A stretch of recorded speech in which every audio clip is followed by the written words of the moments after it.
Animals study कर रहे थे और कॉकरोच के अंदर मुझे क्या पढ़ाना है? पॉइंट नंबर,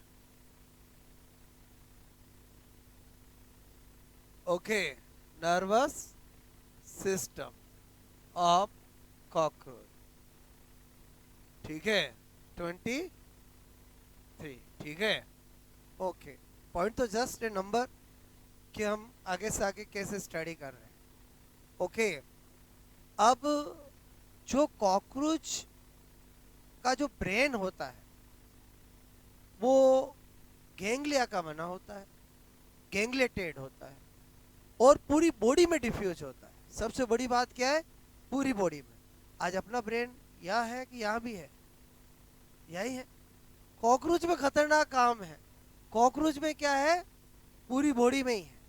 इसीलिए कहा जाता है कि अगर कॉकरोच की हेड काट दिया जाए तो भी कॉकरोच 6-7 दिन तक जिंदा रह सकता है। बात समझ में आए बोलो? मैं क्या बोल रहा हूँ समझ में आए बोलो? कॉकरोच का जो ब्रेन है वो गैंग्लिएटेड होता है और पूरी बॉडी में क्या होता है? डिफ्यूज होता है। उसकी बोलो ब्रेन में 4 मेजर गैंग्लिया होती है। सुप्रा इसोफेजियल गैंग्लिया इसोफेगस के ऊपर होती है, बाइलोब्ड होती है। पूरा बना के बताऊंगा अभी मैं। सब इसोफेजियल गैंग्लिया इसोफेगस से जस्ट नीचे होती है, बाइलोब्ड होती है। बाकी थोरेक्स पे गैंग्लिया होती है और एब्डोमिनल पे गैंग्लिया होती है। तो थोरेसिक गैंग्लिया और एब्डोमिनल गैंग्लिया। बात समझ में आए बोलो? ओके। तो यहां पर मैं क्या बता रहा हूं? सबसे पहले मैंने कहा कॉकरोच का ब्रेन, ठीक है, बोलो कॉकरोच का जो मस्तिष्क है, ब्रेन, बोलो गैंग्लिएटेड, ठीक है, मतलब गैंग्लिया युक्त। क्लियर? ओके, गैंग्लिएटेड होता है, ठीक है, तथा कंप्लीट बॉडी, ठीक है, कंप्लीट बॉडी में डिफ्यूज, ठीक है, डिफ्यूज मतलब समझते हो? विस्तृत, फैला हुआ, कुछ भी कह दो, विस्तृत होता है। ओके, तो एक तो ये बात पता होनी चाहिए। उसके बाद मैंने कहा यदि कॉकरोच के हेड को रिमूव कर दिया जाए, एक तरफ कॉकरोच है एक तरफ हम है, हमारे हेड को रिमूव कर दे, क्या हम 6-7 दिन तक जीवित रहेंगे क्या? नहीं, या तो चोट लगते ही गड़बड़ हो जाती है। बस कॉकरोच में क्या है? हेड को रिमूव कर दोगे तो भी कॉकरोच 6-7 दिन तक जिंदा रह जाता है, क्योंकि उसका बोलो ब्रेन खाली हेड में नहीं है, पूरी बॉडी में डिफ्यूज है। ठीक है, तो कॉकरोच के हेड को रिमूव कर दिया जाए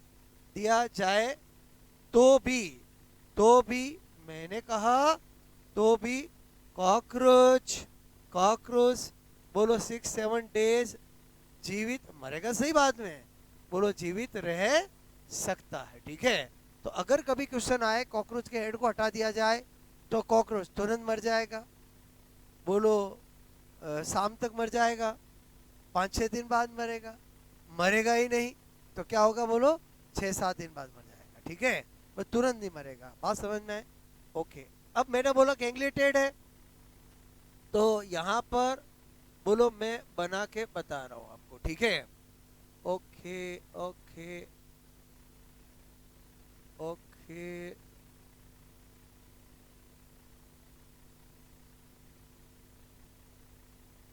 अभी मुझे आपको कि सर हम अलग अलग तरह के कॉकरोच क्यों बनाते हो? अलग अलग तरह का नहीं बनाता हूँ, अलग अलग सिस्टम के लिए अलग अलग फीलिंग्स देता हूँ। ठीक है, ओके।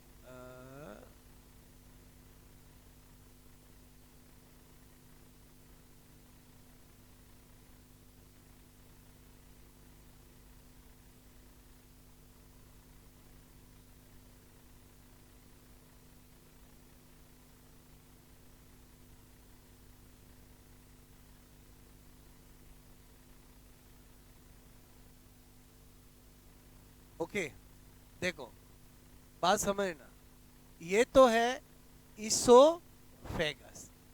तो जो इसोफेगस से ऊपर होता है ये, ठीक है, ये क्या होगा बोलो? सुप्रा ईसोफेजियल गैंग्लिया। ठीक है, क्या नाम दे दिया? सुप्रा ईसोफेजियल गैंग्लिया, जो एंटीना से नीचे है और ईसोफेगस से ऊपर है। और कैसी है बोलो? बाइलोब्ड है। कैसी है बोलो? बाइलोब्ड है। ठीक है, दिख रहा है आपको? बोलो। फिर मैंने ये बनाया। ठीक है, तो ये क्या है बोलो? मैंने कहा सब ईसोफेजियल गैंग्लिया। ठीक है, ये क्या है? ईसोफेगस से नीचे और बाइलोब्ड है। ओके, फिर आपका ये थोरेक्स है।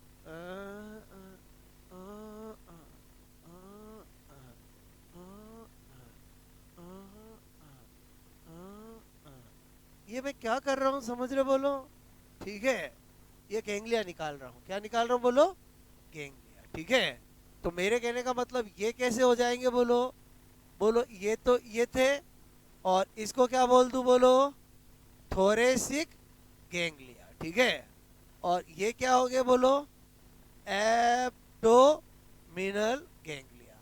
ठीक है, तो इसका मतलब हुआ, इसका जो ब्रेन होता है वो पूरी बॉडी में क्या होता है? बोलो, डिफ्यूज। मैंने अभी लाइन लिखी थी, समझ में आए? बोलो आपको। ठीक है, पूरी बॉडी में क्या होता है? डिफ्यूज होता है। और ये होता है नर्व कोड। क्या है? बोलो, ये नर्व कोड। क्लियर? तो मेरे कहने का मतलब है ये नर्व कोड है। क्लियर? तो आपको कभी भी पूछा जाए कि इसका नर्व कोड की क्या विशेषता है, अब बताओ, ये कोऑर्डिनेटा है कि नॉन कोऑर्डिनेटा है? नॉन कोऑर्डिनेटा है। नॉन कोऑर्डिनेटा का जो नर्व कोड होता है, बात समझ रहे हो ना, वो सॉलिड होता है, वेंट्रल होता है। हमारा जो नर्व कोड होता है वो होलो होता है और डोर्सल होता है। ये आपको याद होना चाहिए। ठीक है, तो मैंने कहा बोलो सॉलिड, ठीक है, वेंट्रल। बात समझ में आए? बोलो। और मैंने कहा यहीं पे नोट करके लिख रहा हूँ, क्या?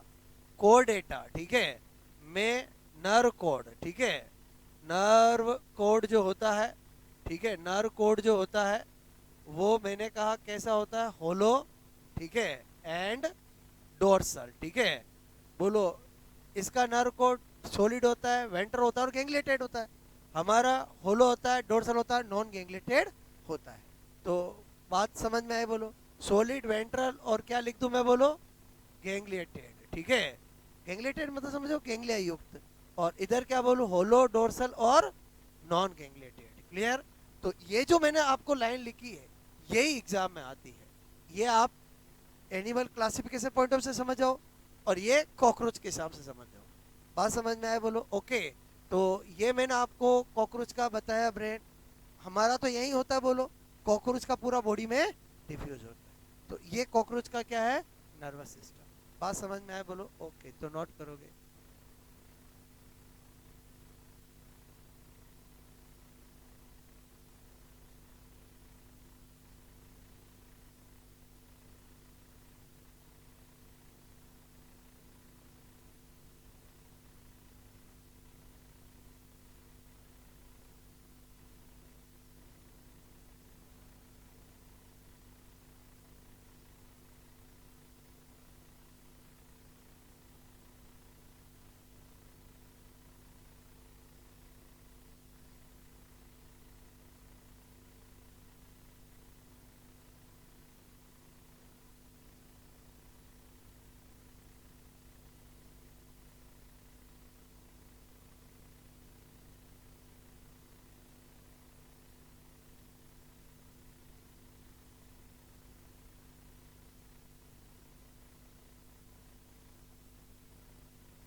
ये दो लाइन लिखी, समझ में आई? बोलो आपको। ठीक है,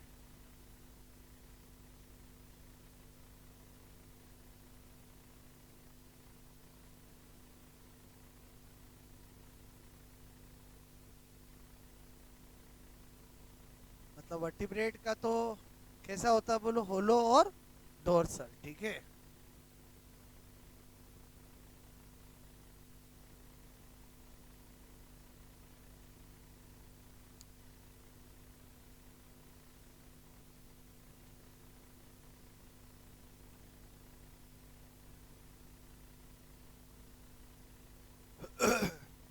ओके, ये बताया था कि आपको ये वाला, ये तो इफ है ना, और कभी हाइपोथेटिकल पूछ ले तो आपको पता होना चाहिए, ठीक है।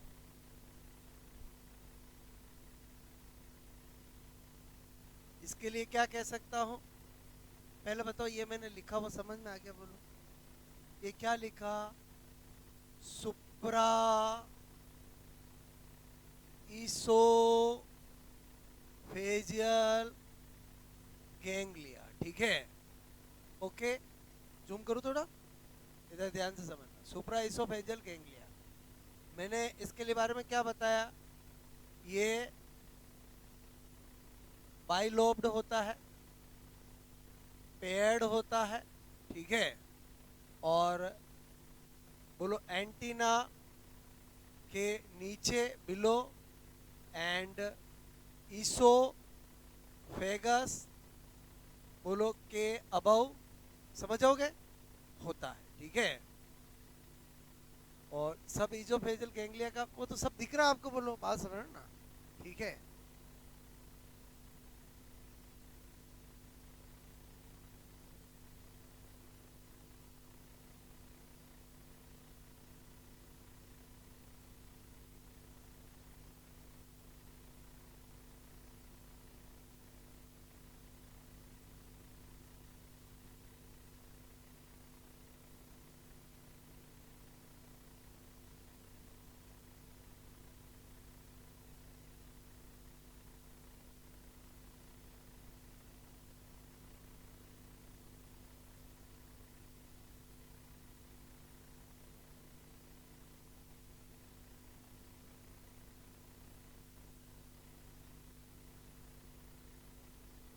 ओके,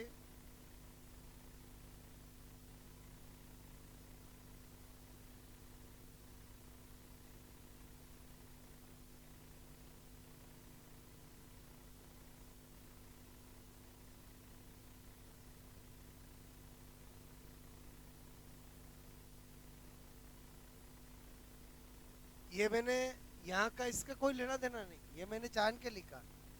और समझे समझे बोलो, वर्टिब्रेट में जस्ट उल्टा होता है, बोलो नॉन कोर्डेटा अलग है और कोर्डेटा अलग है, तो इसमें यानी आज होलो होता है, डोर्सल होता है और नॉन गैंग्लिएटेड होता है, समझोगे। कि लिखूं खोखला, प्रस्ट, गैंग्लिया रहित, लिख ही देता हूँ, खोखला, प्रस्ट और गैंग्लिया रहित, ठीक है।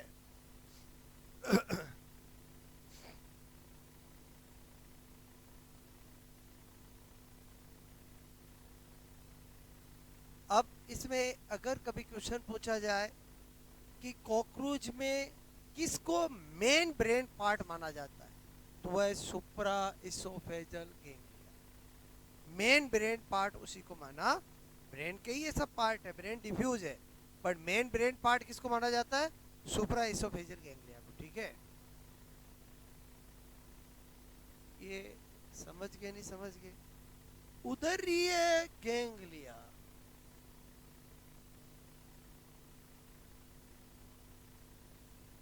वक्षीय गैंग्लिया।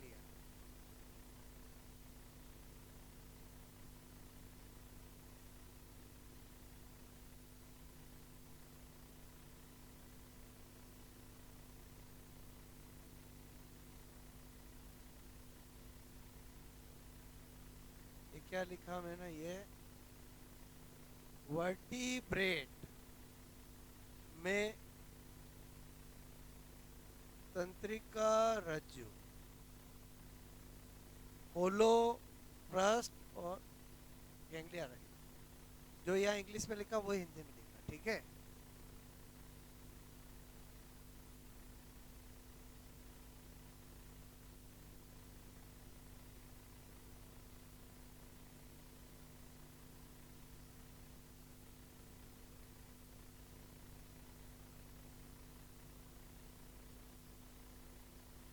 ओके,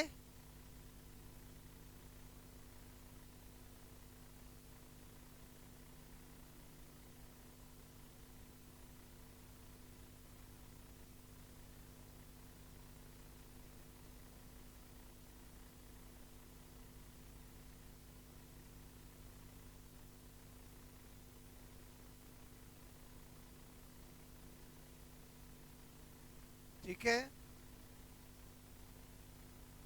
ये एक स्पेशल नोट लिखा रहा हूँ, ये हो गया नोट बोलो।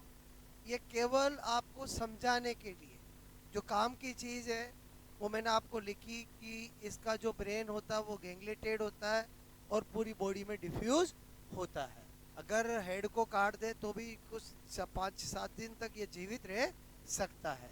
और इसमें 4 मेन गैंग्लिया होते हैं, एक सुप्रा इसोफेजियल, एक सब इसोफेजियल। नाम भी समझ में आ रहा है बोलो। जो इसोफेगस से ऊपर है उसको क्या बोल दिया? सुप्रा इसोफेजियल।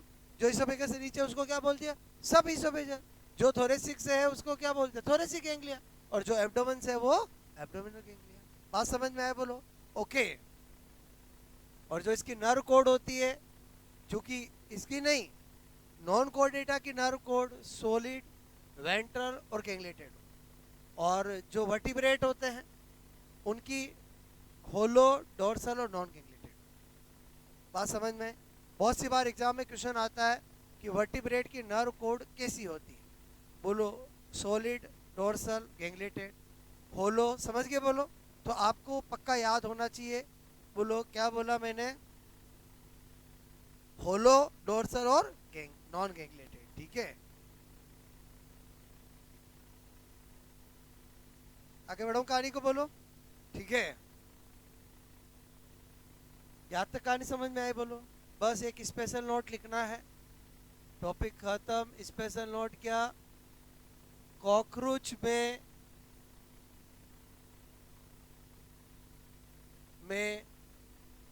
सुप्रा इसोफेजियल,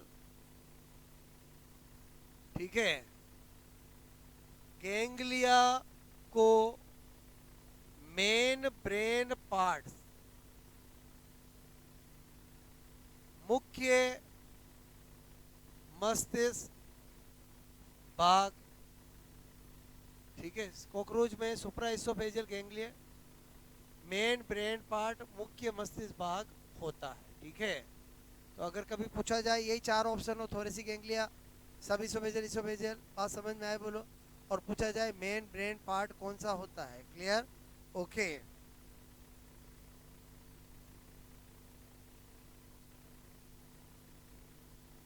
तो मैंने अगेन आपको कॉकरोच बहुत अच्छे से बोलो स्टडी करा दिया है, समझा के लिखा दिया है। आप इस कॉकरोच को थोड़े थोड़े टाइम बाद रिवाइज करना, तो क्या होगा आपको हमेशा याद है। मतलब मेन चीज़ है कि चीज़ पहले समझ के दिमाग में जा कर के तो रिवीजन हमारा इजी हो जाता है।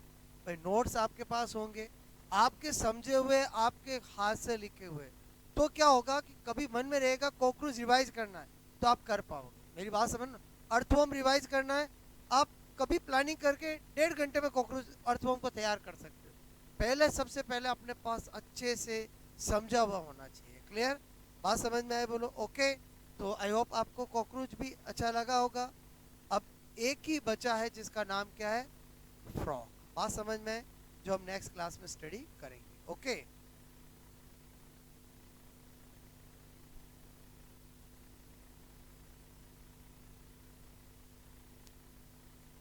अब मैं क्या पढ़ाने जा रहा हूँ आपको? ये पेज क्वेश्चन इससे आता नहीं है बट पढ़ना जरूरी है, क्लियर? ओके।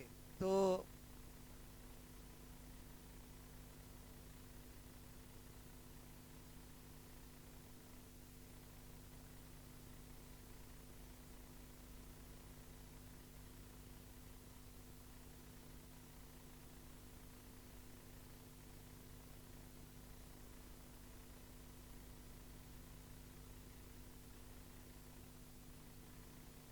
ओके, छोटा सा टॉपिक है, economic importance of Annelida, Mollusca and social life of monkey. Annelida नाम सुना, मोलस्का जानते हो, और मंकी तो देखे ही हैं, बोलो बात समझ में, तो कोई दिक्कत ही नहीं आएगी। ठीक है, तो मैं आपको समझा दूंगा। मैंने आपको इसमें लिख दिया, जो मैं फीलिंग्स देना चाहता हूँ वो सब इसमें लिखी है। ठीक है, बात समझना। मैंने कहा इकोनॉमिक इंपॉर्टेंस ऑफ एनालिडा। अब एनालिडा जानते हो किसान का मित्र होता है कि नहीं होता है बोलो? वो किसी खेत में या खाद में रहता है, उसको अच्छा बनाता है, खराब बनाता है? अच्छा बनाता है। क्लियर? तो पहला मैंने लिखा इन एग्रीकल्चर। बोलो सॉइल की फर्टिलिटी को क्या करता है? इंक्रीज करता है। और मिट्टी को कैसा बनाता है? पोरस बनाता है। कैसा बनाता है? पोरस। समझ जाओगे? बोलो ओके। अच्छा, और इसे किसका मित्र माना जाता है? किसान का। क्योंकि अगर मिट्टी उपजाऊ, किसान खुश। और समझे समझे पहला इंपॉर्टेंट समझ में आए, रटने के बिल्कुल भी जरूरत नहीं है, ठीक है। दूसरा है, मैंने कहा यूज इन फूड या देखो क्या होता है, मछलियां जो होती है ना, उसका प्रियतम भोजन है। बहुत सारे क्या करते हैं, मछलियों को जाल में फंसाना है। लड़कियों को नहीं, किसको फंसाना है? मछलियों को। तो जो मछलियों को पकड़ने वाले होते हैं वो क्या करते हैं? बोलो आपसे मैं करूँ, थोड़ा एनालिडा ले जाते हैं, ठीक है, डाल के। फिर क्या करते हैं? उसको ऐसे डालते पानी में। मछली सोचती है आज तो मेरा गुलाब जामुन आया है, और वो मछली जैसे आती है उसको पकड़ लेते हैं। तो ये भी एक इम्पोर्टेंस है। ये किसकी इम्पोर्टेंस है? जो मछलियों को पकड़ते हैं। बात अब देखो, अब समझ में आएगा। पूरे विश्व में फिश को पकड़ने के लिए यूज किया जाता है। ये फिश का पसंदीदा भोजन है। बात समझ लो, गुलाब जामुन है, जिससे मछली उसकी ओर आकर्षित होती है।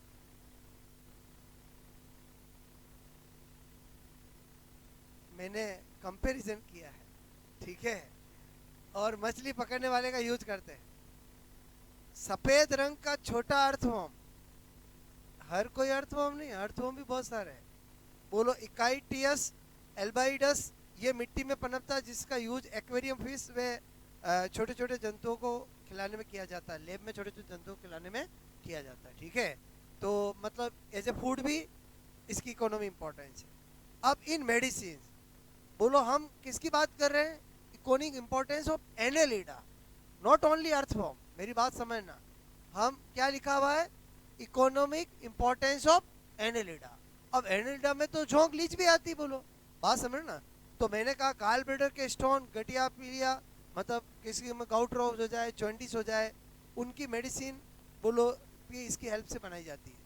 और नंबर 4, जो झोंक, झोंक का नाम सुना? बोलो लीच का यूज इम्प्योर ब्लड को हटाने में किया जाता है। क्योंकि ऐसा माना जाता है कि जो झोंक होती है, अगर किसी की स्किन पर कहीं पर इम्प्योर ब्लड है, तो झोंक को वहां पर छोड़ दो, झोंक वहां से खून चूसना चालू कर दे, आपको मजा आएगा, मजा आएगा। जैसे प्योर खून चूसेगी, आपको दर्द होने लगा, हटाओ इसको, नमक डालो, हट जाएगी। मैं क्या बोल रहा हूँ, समझ में आया? बोलो। बहुत सारे ये थेरेपी भी करवाते हैं, ओके। तो यूज है, बोलो। मैंने क्या बताया? पहले बताओ इकोनॉमी इंपॉर्टेंट एनालिडा, समझ में आया? बोलो ओके। मैंने कहा लिखाने में टाइम वेस्ट नहीं करते, ऐसे फीलिंग शेयर कर लेते हैं, ठीक है। इकोनॉमी इंपॉर्ट, लेकिन आपको जाके रजिस्टर में लिखना है। मैं इन पेजों पे विश्वास नहीं करता हूँ, ठीक है। ओके, इकोनॉमी इंपॉर्टेंस ऑफ मोलस का। पहले बताओ मोलस का देखे कि नहीं देखे? बोलो। मोलस का अपना जो पर्ल इंडस्ट्रीज भी मोलस्का से बनता है। आपको सीपी है, यूनियो है, नाम सुने ही है ना? बोलो ओके, ठीक है। अब देखो, पैलेंटोलॉजिकल स्टडी, जीवाश्म विज्ञान में, और इसके आधार पे पता लगाना कि कहाँ ऑयल डिपॉजिट है, इस सब में भी ये इम्पोर्टेंट है। वो बात समझ ना, ठीक है। पैलेंटोलॉजिकल स्टडीज में भी यूज किया जाता है मोलस्कन। और इम्पोर्टेंट सोर्स ऑफ फूड तो है ही है, बोलो। जब मैंने आपको मोलस का पढ़ते हैं तो बहुत सारे इसका यूज करते ही है। यहाँ तक कि ऑक्टोपस को भी खाते हैं। इसको खाते हैं, ऑक्टोपस भी क्या है? मोलस्का नहीं है, ओके। इसकी कवच, स्नेल का यूज डेकोरेशन में किया जाता है। लोग घर पे ला ला के जब भी चेन्नई उधर घूमने जाते हैं, वो सिपिया लाते ही है, बोलो। और समझे समझे कुछ उसके अलग अलग डेकोरेटिव चीजें आती, बोलो। क्लियर? नंबर 4, पर्ल इंडस्ट्रीज का यूज पर्ल उद्योग में किया जाता है, ये तो आप जानते ही हो, ठीक है। मोतियों की तो बहुत जरूरत पड़ती है। जापान और चाइना में इसकी इंडस्ट्री है, जहाँ पर पर्ल कल्चर में बोलो पर्ल को प्राप्त किया जाता है। तो पर्ल इंडस्ट्रीज किस का इकोनॉमी इंपॉर्टेंस है? बोलो मोलस्क का, ठीक है। अब है सोशल लाइफ ऑफ मंकी। तो पहले थोड़ी बातें सुनो। मंकी की ऐसी राज की बातें, ये मेरी मन गढ़ंत बातें नहीं है, बात समझना। मंकी की सोशल लाइफ बता रहा हूँ, बात समझना। मंकी क्या करता है? एक तो अपने बच्चे से बहुत प्रेम करता है, इंसानों से भी ज़्यादा। बात समझ में? और एक बार तो अगर उसका बच्चा मर भी जाता है, उसको विश्वास ही नहीं होता है कि मेरा बच्चा मर गया, तो वो क्या करती है, जो बंदरिया होती है, वो उस मरे हुए बच्चे को भी कुछ दिनों तक अपने से लिपटा कर ही जगह जाती रही। बोलो इतने प्रेम, बोलो जो बंदर होता है वो अपने बच्चों से करता है। इसीलिए बंदर के सामने उसके बच्चे से कभी छेड़ना मत। बोलो बंदर आपको काट खाएगा, मैं क्या बोल रहा हूँ समझ रहे? बोलो या क्या पता चला कि बंदर अपने बच्चों से बहुत प्रेम करता है, ठीक है? बात समझ में? अच्छा, बंदर क्या करता है, मेल बंदर फीमेल बंदर को अट्रैक्ट करना होता तो अपनी टॉयलेट को ही अपना,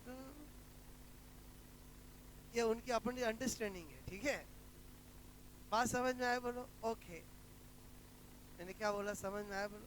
तो देखो पढ़ते हैं, फीमेल मंकी को आकर्षित करने के लिए मेल मंकी अपने पूरे शरीर पे पेशाब को लगा लेता है। मरे हुए मंकी के दिमाग को चाइना और मलेशिया के लोग कच्चा या पका करके खाते हैं, ठीक है? बंदेरिया अपने बच्चे के मर जाने के बाद भी, बंदेरिया मतलब समझते हो, फीमेल मंकी, और क्या, अपने बच्चे को मर जाने के बाद भी बहुत दिनों तक उसको लेकर घूमती है, ठीक है? रियल में ऐसा होता है। जो पहला पॉइंट लिखा वो तो आपको पता नहीं चलेगा, वो तो आपस में अंडरस्टैंडिंग है। पर तीसरी बात तो आप देखते ही हो, बोलो सोशल है। ओके, मादा बंदर अपने बच्चों को छोटी उम्र में दांत साफ करना सिखाते हैं। देखो कितनी सोशल लाइफ की बात बता रहा हूँ। बात समझ में आए? बोलो। ब्रश जरूरी नहीं है, दांत साफ तो कैसे भी हो सकते हैं। अच्छा, बंदर के दांत होते कि नहीं होते? होते हैं। अभी मैं बताऊंगा ओल्ड वर्ल्ड मंकी के और न्यू वर्ल्ड मंकी के दांत का सूत्र क्या है। बोलो। तो मेरे कहने का मतलब है कि बचपन से क्या सिखाते हैं। ओके, तो कभी आप ध्यान से देखना, ऐसे करेंगे वो, और समझे समझे? बोलो क्लियर? ओके, दुनिया का सबसे तेज भागने वाला बंदर का नाम है पतास बंदर है। कौन सा? बोलो पतास, जो 55 किलोमीटर पर आवर्स की स्पीड से भागता है। दुनिया का सबसे अनोखा बंदर कौन सा है? बेकारी है। अब हाँ, बेकारी है। अब इसकी खासियत क्या है, शांत समझना। इसका फेस पिंक कलर का होता है। कैसा होता है? पिंक कलर का। और जब गुस्सा होता है तो चेहरा लाल हो जाता है। जब गुस्सा, अब कोई सर ऐसा तो हमारे घर पे भी होता है, किस में होता है वो मैं नहीं बताऊंगा। और समझे समझे? बोलो। मतलब इसका ये क्या होता है, ये बंदर ऐसा है जिसका फेस कैसा होता है? पिंक। और जब गुस्सा आता तो, और जब हंसता तो ऐसा लगता है जैसे कोई इंसान हंस रहा है। समझ में आया? बोलो। और हंसता तो एकदम इंसानों की तरह हंसता है, हा हा हा हा, ऐसे। समझ में आया? बोलो। ये इस बंदर की खासियत है। मंकी पेड़ों की डाली पर रहना पसंद करते हैं, ये तो सोशल लाइफ आप जानते ही हो, ठीक है? बात समझ लो ना। मंकी केले खाता है, ब्रेड खाता है, ये भी सब आप जानते, ये मैंने लिखा ही नहीं है, ठीक है? अब है ओल्ड वर्ल्ड मंकी और new world monkey. Old world monkey और न्यू वर्ल्ड मंकी, दो तरह के मंकी होते हैं। उनके सबके करेक्टर और एग्जाम्पल पता होना चाहिए। ओके, तो ओल्ड वर्ल्ड मंकी की टेल कैसी होती है? लॉन्ग होती है। और न्यू वर्ल्ड मंकी की शॉर्ट होती है। जो जबड़ा होता है वो ओल्ड मंकी का क्या होता है? यू से। और न्यू का क्या था? वी से। मैं पूछूं अपना जबड़ा कैसा है? यू है कि वी है? यू है, क्योंकि अभी कंपेयर करना पड़ेगा हम किसके नजदीक है। बस एग्जाम में आता है कि ह्यूमन किसके नजदीक है, ओल्ड वर्ल्ड के new world? Old world monkey, ठीक है? इसमें मेंस्ट्रुअल साइकिल क्या होती है? प्रेजेंट होती है। इसमें क्या होती है? एब्सेंट होती है। और जिसमें एब्सेंट होगी तो कौन सी साइकिल होगी? Stress cycle. जानते हो? बोलो क्लियर? मेरी बात समझे? बोलो। जब हम रिप्रोडक्टिव स्टडी करते हैं तो मेंस्ट्रुअल साइकिल, रज चक्र पढ़ते हैं। और एनिमल्स में ओनली प्राइमेट्स, केवल ह्यूमन और मंकी में ही मेंस्ट्रुअल साइकिल होती है। और बाकी जितने भी एनिमल है उनमें स्ट्रेस साइकिल, गाय घोड़ गधा सब में क्या होती है? स्ट्रेस साइकिल, ठीक है? ओके, तो teeth formula old one monkey का क्या है? 2123 21, बिल्कुल अपने जैसा। और इधर क्या है? 2133 2133। और जो ओल्ड वर्ल्ड मंकी है वो कहाँ मिलते हैं? एशिया और अफ्रीका से संबंध रखते हैं। और न्यू वर्ल्ड किससे रखते हैं? अमेरिका से। तो ओल्ड वर्ल्ड और न्यू वर्ल्ड किस बेसिस पे कहा गया, समझ में आया? जो अमेरिका से संबंध रखते हैं उनको क्या बोलते हैं? New world. और जो एशिया अफ्रीका से रखते हैं वो क्या है? Old world. तो इसका मतलब ओल्ड वर्ल्ड के करेक्टर देखते हैं तो हमारे जैसे लगते हैं, बस हमारी क्या नहीं है? पहुंच। ओके, समझ में आया? बोलो। भ्रूणावस्था में एम्ब्रियो में तो होती है, बोलो बाद में होती नहीं, ध्यान रखना मैं क्या बोल रहा हूँ। वुमन के भी एम्ब्रियो के स्टार्टिंग के फेज में क्या होती है, टेल होती है, बट बाद में नहीं होती। एटोवेस्टिक स्ट्रक्चर, बोलो जब हम इवोल्यूशन पढ़ेंगे तो बताऊंगा, वह स्ट्रक्चर जो एम्ब्रियो स्टेज में होती है और बाद में नहीं होती है उसे हम क्या बोलते हैं, एटोवेस्टिक स्ट्रक्चर। तो बात समझ में आए, बोलो ओके। तो इसका मतलब हुआ हम किसके नजदीक है, सारे कैरेक्टर आपको लग रहा है, टीथ फॉर्मूला, जो का से बात समझ, मेंस्ट्रुअल साइकिल, इसका मतलब ह्यूमन किसके नजदीक है, ओल्ड वर्ल्ड मंकी के। फॉर्मूला टीथ फॉर्मूला अपने जैसे 2123 2123 और 2133 और 2133। अब ओल्ड वर्ल्ड के एग्जांपल क्या है, रिसस मंकी, बबून मंकी, बोलो बास, रिसस और बबून किसके एग्जांपल है, ओल्ड वर्ल्ड के। और स्पाइडर मंकी और कैपुचिनो मंकी कौन सा होता है, बोलो ओके। तो जब नाम सुनते हैं स्पाइडर, कैपुचिन, तो ये तो अमेरिका के लग रहे, बोलो बात समझ। हमारे तो रिसस एंड बबून, और समझ रहे बोलो, क्लियर। और अतः मानव किसके नजदीक है, बोलो। और सबसे इंपॉर्टेंट चीज जो एग्जाम में बहुत बार पूछी जाती है, ट्रांसजेनिक मंकी का नाम क्या होता है, एंडी। एग्जाम में पूछा जाए एंडी क्या है, ट्रांसजेनिक बंदर, ये आपको याद होना है, क्लियर। तो वेरी सिंपल, बात समझ लो ना।